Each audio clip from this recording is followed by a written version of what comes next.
কৌশল অপকৌশল যতই করুন, এতদিনে প্রমাণ হয়ে গেছে শেখ হাসিনা কৌশলের কাছে। রাজনীতির দাবা খেলা আপনারা হেরে গেছেন। ইনশাল্লাহ আগামী দিনেও মিথ্যাচার করে জিততে পারবেন না। শুধু অনুরোধ করি, ক্ষমতার অপব্যবহার করবেন না, এটা ভালো নয়।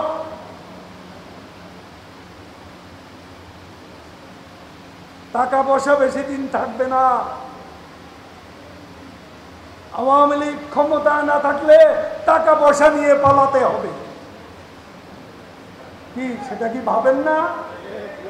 পার্টি যদি ক্ষমতা থাকে, এখন যে টাকা পয়সা রোজগার করবেন, এই টাকা নিয়ে পালিয়ে বেড়াতে হবে, সেটা কি কেউ ভাবছে? সেটা ভাবতে হবে।